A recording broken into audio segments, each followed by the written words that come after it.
மாநில கட்சிகளுக்கு வாழ்த்துக்கள். அது திமுகனாலும் சரி, அதிமுகனாலும் சரி, திரிணாமுல் காங்கிரஸ், ஆம் ஆத்மி கட்சி, ஆர்ஜேடி எல்லா கட்சிகளுக்குமே இது ஒரு விஷயம். என்ன காரணம்னா, பாரதிய ஜனதா கட்சி 3வது முறை ஆட்சி கட்டத்தில் இருக்கிறாங்க. அவங்களுக்கு கொண்டு வந்த ஒரு மசோதா நிறைவேற்றப்படாமல் தோல்வியை சந்தித்திருக்கு. ராகுல் காந்தியோட அந்த கட்டமைப்பு, அவரோட அந்த பேசுபொருள் எல்லாமே சமீபமாக பார்த்திங்கன்னா கொஞ்சம் இறங்கு முகமாக இருந்தது. இந்த பில் டிஃபீட் ஆனது. ராகுல் காந்தி இதை பற்றி பேசுவது, மாநில சுயாட்சி பேசுவது ராகுல் காந்திக்கு அங்கே பலம். இங்கே தமிழக முதல்வர் ஒரு எடுத்துக்காட்டாக ஒரு மாநில கட்சி எப்படி மத்தியிலேருந்து ஒரு சில விஷயங்கள் வருதுன்னா அதை எதிர்க்கணும் அப்படின்றதுக்கு அந்த நகலெல்லாம் கூட எரித்து ஒரு காட்சியெல்லாம் கொடுத்தாரு. நகலை எரிச்சாரு. நேற்று வெடியை வச்சு பட்டாசுலாம் வெடிச்சிருக்கிறாரு, சந்தோஷத்தை வெளிப்படுத்தியிருக்கிறாரு. இது நாட்டு மக்களுக்கு இந்த விஷயத்தில் ஒரு சந்தோஷமான ஒரு விஷயம் தான். அதில் மாற்றுக்கருத்தெல்லாம் கிடையாது. பெண்களுக்கு இடஒதுக்கீடு வரக்கூடாது அப்படின்றதுல எந்த திராவிட கட்சிகளும் யாருமே அதெல்லாம் எதிர்ப்பு தெரிவிக்கல. இடஒதுக்கீடுக்கு எதிரான மாநிலம் தமிழ்நாடோ இல்லை திமுகவோ அல்ல என்பது முதற்கட்ட பார்வை. ஒரு பிரச்சாரத்துக்கு போகும்போது முதல்வரோட பிரச்சாரம் என்பது என்டிஏ வர்சஸ் தமிழ்நாடு, டெல்லிக்கும் தமிழ்நாட்டுக்கும் இது தேர்தல் அப்படின்னு அவர் ஒரு நரேட்டிவை, அவர் ஒரு வியூகத்தை கட்டமைத்து அதன்படி அவர் பிரச்சாரத்தை கொண்டு செல்கிறார். அந்த பிரச்சாரத்துக்கு நேற்று ஒரு சம்பவம் நடந்திருக்கு. அது வலு சேர்க்கிற மாதிரி தான் இருக்கும். அவரோட பிரச்சாரத்தை அது வேகப்படுத்தும். திமுகவுக்கு one more feather in their hat, அதாவது அவங்க போட்டிருக்கிற அந்த தொப்பியில் இல்லை அவங்க போட்டிருக்கிற அந்த பேட்ஜில் நிறைய இருக்குது. மாநில சுயாட்சி, இந்தி திணிப்பு எதிர்ப்பு, இந்த மாதிரி இருக்குது. அதில் இதையே எடுத்து அவங்க மெடலாக குத்திக்கலாம். கூடா நட்பு ஒரு சில நேரத்தில் கேடாய் முடியும். தலைன்னு இருந்தால் தலைவலி வருன்ற மாதிரி இந்த மாதிரி கட்சிகளோட நீங்கள் கூட்டணி வைக்கும்போது இந்த மாதிரி நெருடல்கள் பிரச்சனை வரும். இபிஎஸ் அவர்களுக்கு அது ஒரு சிக்கல் தான். அதை நம்ம கடந்து போக முடியாது. இதுக்கு நடுவில் நீங்கள் எப்படி அரசியல் பண்ணி வண்டி ஓட்டிகிட்டு போகிறீங்க, இல்லை உங்கள் வண்டி பிரேக் டவுன் ஆகி கரூரில் ஆன மாதிரி ஆகுதான்றதான் பார்க்கணும். லிபர்ட்டி தமிழ் நேயர்களுக்கு வணக்கம். இன்றைய நேர்காணலில் நாம் சந்திக்க இருப்பவர் பத்திரிகையாளர் கோட்டீஸ்வரன் அவர்கள். வணக்கம் சார். வணக்கம். நேயர்களுக்கு அன்பு வணக்கம். நாடாளுமன்றத்தில் அந்த 131வது அரசியலமைப்பு சட்ட திருத்த மசோதா தோல்வியை சந்திச்சிருக்கு. ஏற்கனவே அந்த மசோதா குறித்து செய்திகள் வரும்பொழுது முதலமைச்சர் அந்த நகலையெல்லாம் எரித்து கருப்பு கொடி ஏந்தி போராட்டம் பண்ணார். இது மகளிர் இடஒதுக்கீடு மசோதாவுக்கு எதிராக திமுக செயல்பட்டுச்சுன்னு சொல்லி அந்த சைடில் பிரச்சாரம் மேற்கொள்கிறாங்க. இது மோடிக்கு முதல் தோல்வின்னு சொல்லி திமுக தரப்பில் பிரச்சாரம் மேற்கொள்கிறாங்க. இது குறிப்பாக அந்த தேர்தல் காலகட்டத்தில் இது போன்ற மசோதாக்கள், அதுவும் குறிப்பாக தமிழ்நாட்டில் ஸ்டாலின் பிரச்சாரத்துக்கு பயன்படுத்துகிறாரு, அது ஒரு கூடுதல் பலம் திமுகவுக்கு அப்படின்லாம் சொல்கிறாங்க. முதற்கட்டமாக இந்த சட்டத்திருத்த மசோதா தோல்வி குறித்தும் அந்த திமுகவுடைய ரியாக்ஷன் குறித்தும் உங்களுடைய பாருங்கள். மாநில கட்சிகளுக்கு வாழ்த்துக்கள். அது திமுகனாலும் சரி, அதிமுகனாலும் சரி, திரிணாமுல் காங்கிரஸ், ஆம் ஆத்மி கட்சி, ஆர்ஜேடி எல்லா கட்சிகளுக்குமே இது ஒரு விஷயம். என்ன காரணம்னா, பாரதிய ஜனதா கட்சி என்ன திட்டம் வேணாலும் நம்ம கொண்டு அதை செயல்படுத்தலாம் அப்படின்னு நினைக்கும்போது, பாரதிய ஜனதா கட்சி 3வது முறை ஆட்சி கட்டத்தில் இருக்கிறாங்க. அவங்களுக்கு கொண்டு வந்த ஒரு மசோதா நிறைவேற்றப்படாமல் தோல்வியை சந்தித்திருக்கிறது. அப்போது இங்கே அரசியல் சாசனம் என்ன சொல்லுதுன்னா, அந்த 2/3 மெஜாரிட்டி இருக்கணும் வந்திருக்கிறவங்கள அப்படின்னும்போது அது போதிய அளவில் எண்ணிக்கை வரல. அந்த பில்லு வீழ்த்தப்பட்டிருக்கு. ராகுல் காந்திக்கு ரொம்ப நாளாக தேவைப்படுற ஒரு விஷயமும் ராகுல் காந்தியால் ஏதாவது ஒன்று செய்ய முடியும், இல்லை காங்கிரஸ் கட்சியால் ஏதாவது ஒன்று செய்யப்படணும்னா, இப்போ டெல்லியில் ராகுல் காந்தி அதற்கு நாங்கள் தான் அதை வீழ்த்தணும், இந்திய கூட்டணி கட்சி எல்லாம் சேர்ந்து அப்படின்ற மாதிரி அவர் டெல்லியிலேருந்து அதற்கு ஒரு குரல் கொடுக்குறாரு. அதாவது ராகுல் காந்தியோட அந்த கட்டமைப்பு, அவரோட அந்த பேசுபொருள் எல்லாமே சமீபமாக பார்த்திங்கன்னா கொஞ்சம் இறங்கு முகமாக இருந்தது. இந்த பில்லு டிஃபீட் ஆனது. ராகுல் காந்தி இதை பற்றி பேசுவது, மாநில சுயாட்சி பேசுவது ராகுல் காந்திக்கு அங்கே பலம். இங்கே தமிழக முதல்வர் ஒரு எடுத்துக்காட்டாக ஒரு மாநில கட்சி எப்படி மத்தியிலேருந்து ஒரு சில விஷயங்கள் வருதுன்னா அதை எதிர்க்கணும் அப்படின்றதுக்கு அந்த நகலெல்லாம் கூட எரித்து ஒரு காட்சியெல்லாம் கொடுத்தாரு. நகலை எரிச்சாரு. நேற்று வெடியை வச்சு பட்டாசுலாம் வெடிச்சிருக்கிறாரு, சந்தோஷத்தை வெளிப்படுத்தியிருக்கிறாரு. இது நாட்டு மக்களுக்கு இந்த விஷயத்தில் ஒரு சந்தோஷமான ஒரு விஷயந்தான். அதில் மாற்றுக்கருத்தெல்லாம் கிடையாது. பாரதிய ஜனதா கட்சி அந்த சைடில் என்ன சொல்லுவாங்க இல்லை பேசுவாங்க அப்படின்னா, பாருங்கள், பெண்களுக்கு நாங்கள் இடஒதுக்கீடு கொண்டு வரணும்னு நினச்சோம், இதை முறியடிக்க பார்க்குறாங்கன்னா, அதுக்கு ராகுல் காந்தி அங்கேயே சொல்லியிருக்காரு, பெண்கள் பில்லுன்றது அது தனி சப்ஜெக்ட்டு, நாங்கள் அதை எதிர்க்கலை, அதை நீங்கள் கொண்டு வந்தீங்கன்னா நம்ம அது அடுத்த கட்ட நகர்வுகளை அது விவாதம் பண்ணி அதை பாசிட்டிவாக எடுத்துகிட்டு போகலாம், அது ஒன்றும் தப்பு இல்லைன்ற மாதிரி கேசி வேணுகோபாலும் அந்த கருத்தை சொல்லியிருக்கிறாங்க. அந்த கட்சியினுடைய தலைவர் ராகுல் காந்தியும் சொல்லியிருக்காங்க. தமிழகநாட்டில் டிஎம்கேவோ மற்ற கட்சிகளோ அதை எதிர்க்கிற ஒரு தன்மை கிடையாது. பெண்களுக்கு இடஒதுக்கீடு வரக்கூடாது அப்படின்றதுல எந்த திராவிட கட்சிகளும் யாருமே அதெல்லாம் எதிர்ப்பு தெரிவிக்கலை. அதில் வந்து கருத்து வேறுபாடுகள் இருக்குது உள்ளுக்குள்ளே. இவ்வளோ பெர்சன்டேஜ் வரணுமா, உடனே வரணுமா, இந்த தேர்தலில் வரணுமா, அடுத்த தேர்தலில், அவ்வளோதானே தவிர்த்து இடஒதுக்கீடுக்கு எதிரான மாநிலம் தமிழ்நாடோ இல்லை திமுகவோ அல்ல என்பது முதற்கட்ட பார்வை. அப்போது இந்த ஒரு விஷயம் வந்து இன்றைக்கி வந்து ஒரு பஞ்சாயத்து வந்து ஒரு முடிவு வந்திருக்கு. அதனுடைய வெற்றியாக வந்து நேற்று பட்டாசு வெடிச்சிருக்காரு. ஒரு பிரச்சாரத்துக்கு போகும்போது முதல்வரோட பிரச்சாரம் என்பது என்டிஏ வர்சஸ் தமிழ்நாடு, இல்லை டெல்லிக்கும் தமிழ்நாட்டுக்கும் இது வந்து தேர்தல் அப்படின்னு அவர் ஒரு நரேட்டிவாக, அவர் ஒரு வியூகத்தை கட்டமைத்து அதன்படி அவர் பிரச்சாரத்தை கொண்டு செல்கிறார். அந்த பிரச்சாரத்துக்கு வந்து நேற்று வந்து ஒரு சம்பவம் நடந்திருக்கு. அது வலு சேர்க்கிற மாதிரி தான் இருக்கும். அவரோட பிரச்சாரத்தை அது வேகப்படுத்தும். பட் அது தேர்தலில் எந்த விதமான தாக்கத்தை ஏற்படுத்தும் அப்படின்னு பார்த்தீங்கன்னா, என்னை பொறுத்தவரையிலும் இது வந்து மாநில விஷயங்கள் அப்படின்றது ஒன்று, மாநில சுயாட்சி அப்படின்றது மத்திய அரசோடு சம்மந்தப்பட்டது. அது எந்த விதமான தாக்கத்தை இந்த தேர்தலில் கொடுக்குதுன்றது நம்ம வேடிக்கை தான், தேர்தல் முடிவுக்கு பின்னாடி தான் பார்க்க முடியும். இந்த ஒரு விஷயத்தினால வந்து ஒரு பெரிய ஒரு சாதனையாக, ஏன்னா இது வந்து மாநில உரிமைகள் சார்ந்து வரும் பொழுது முதல்வர் குரல் கொடுக்குறாரு, நகலை எரிக்கிறாரு, போராட்டத்தில் ஈடுபடுறாரு, மக்களை திரட்டுறாரு, மக்களிடம் கொண்டு போய் சேர்க்கிறாரு.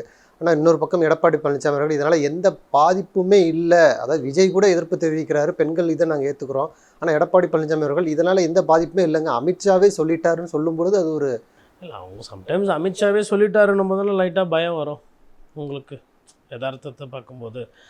அதாவது அதிமுகவுக்கு வந்து இது வந்து பாஜகவோட கூட்டணியில் இருக்காங்க, அது ஒரு சிக்கலுங்க. இப்போ அவங்க ஒரு நிலைப்பாடு எடுக்கிறாங்க, அதை பேசுகிறாங்கன்னா அவங்களோட அந்த பிளாட்ஃபார்மில் வந்து இந்த கூட்டணி இருக்கிறதுனால வந்து அவங்களால வந்து கடுமையாக எதிர்க்கவோ அது பண்ணுறதுன்றது சாத்தியம் இல்லை. ஒன்று.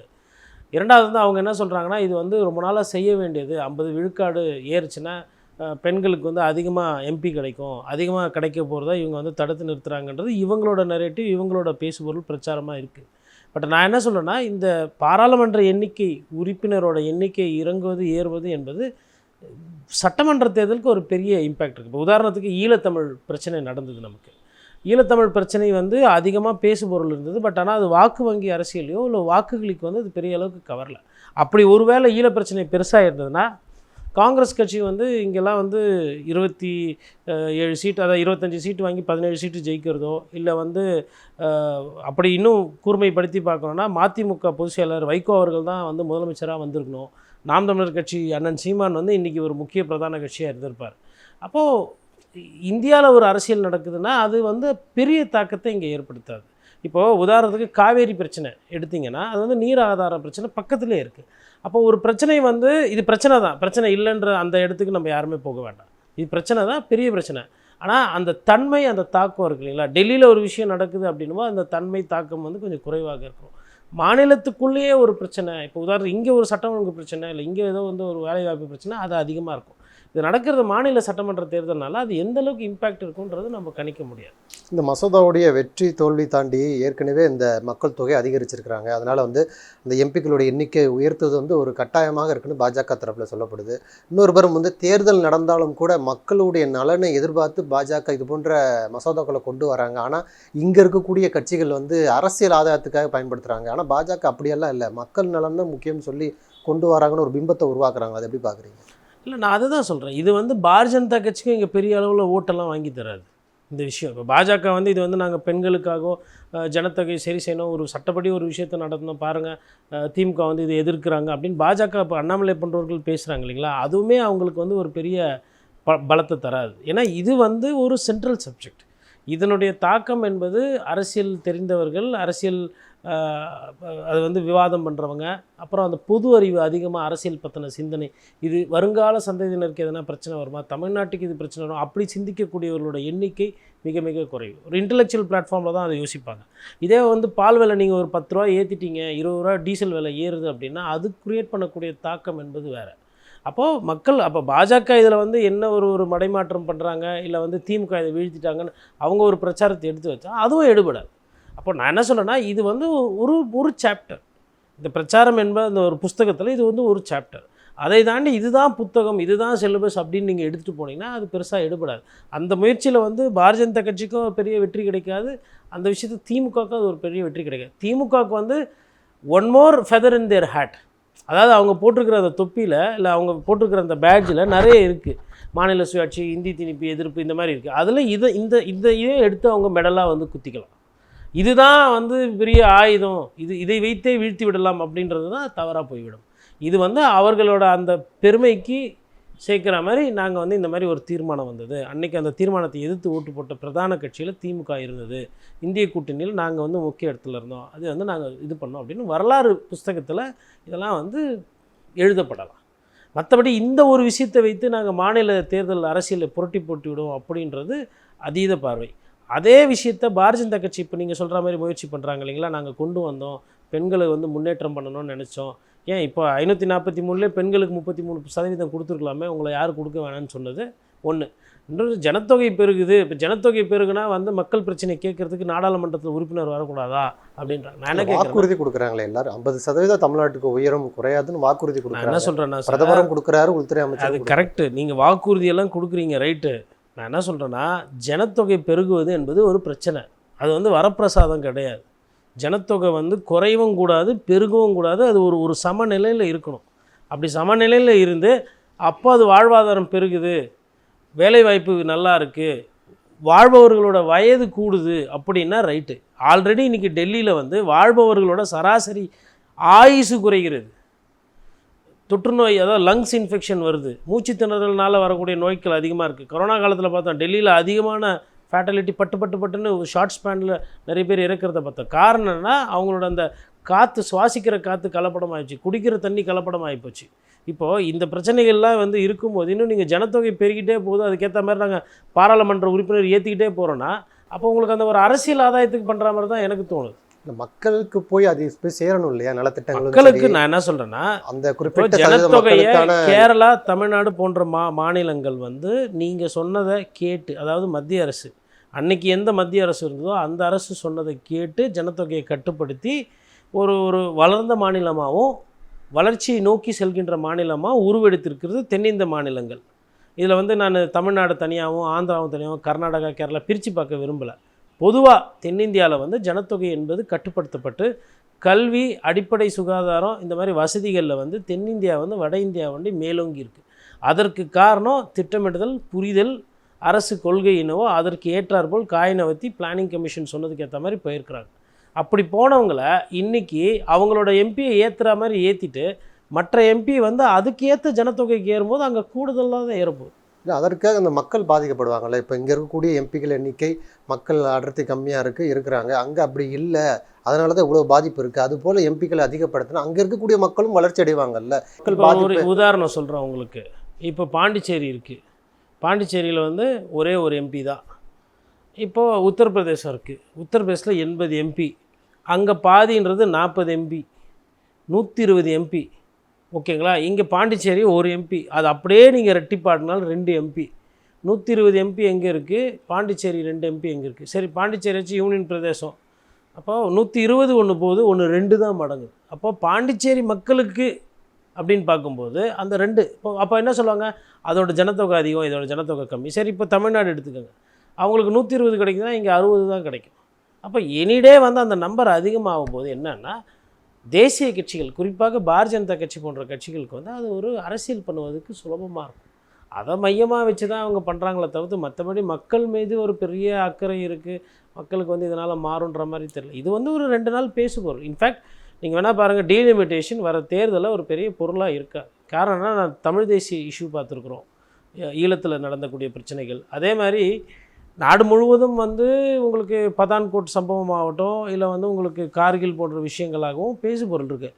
இப்போ தமிழ்நாட்டில் வந்து என்னென்னா, அந்த சிந்திக்கிற அந்த தன்மை என்பது அதிகமாக இருக்கும். அதாவது தேச பிரச்சனைகளோ இல்லை இந்த மாதிரி மத்திய அரசு கொடுக்கக்கூடிய அந்த பிரச்சனைகளோ இதிலெல்லாம் வந்து சிந்தித்து செயல்படக்கூடியவர்கள் அந்த பிரச்சனையில் வந்து இந்தியா கூட நிற்பாங்க. ஆனால் இதை காட்டிட்டு நீங்கள் பண்ணுற மற்ற விஷயத்தெல்லாம் ஏற்றுக்குருவாங்கன்னா அப்படி கிடையாது.